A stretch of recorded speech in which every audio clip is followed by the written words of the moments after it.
Hi, thanks for watching Peter's Adventures. Today we're going to be making sweet Thai chili sauce. It doesn't use a lot of chili peppers. I only need about half a pound.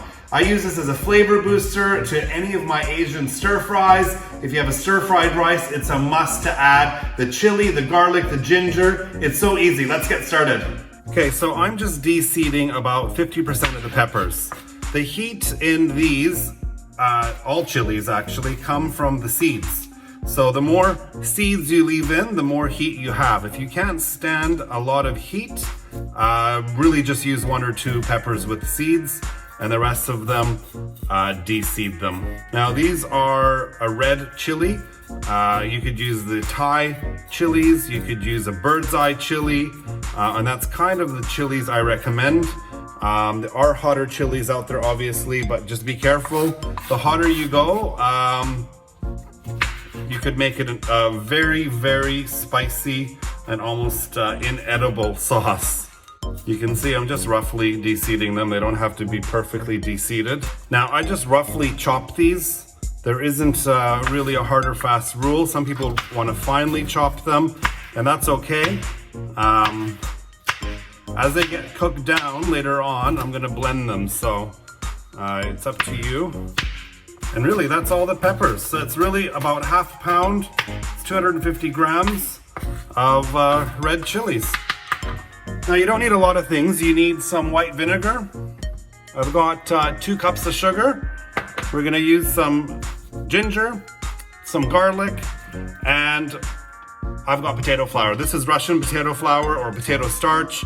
You can use cornstarch in a pinch. Obviously, being Russian, we use potato starch a lot, and there's actually a good reason for that, which I talk about in the blog. Let's get started. Okay, so now I'm just gonna mince some garlic.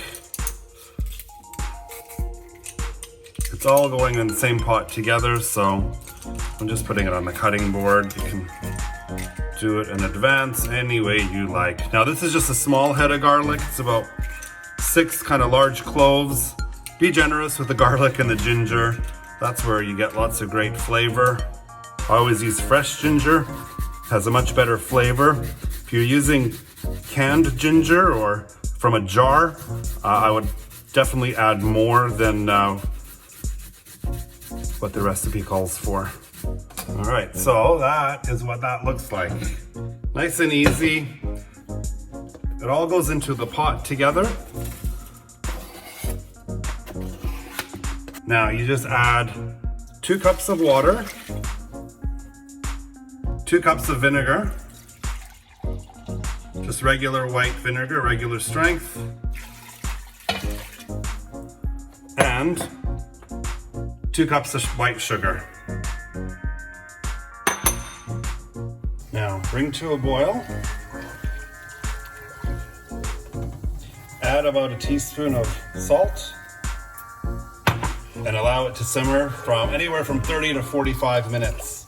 Okay, so this has now cooked for about 40 minutes on a gentle simmer, and it's ready to be blended. Now this is super hot. You may want this to cool before you use your stick blender. I'm not that patient. You don't want to puree this into a super fine smoothie type of sauce. You want to have a few little chunks in it.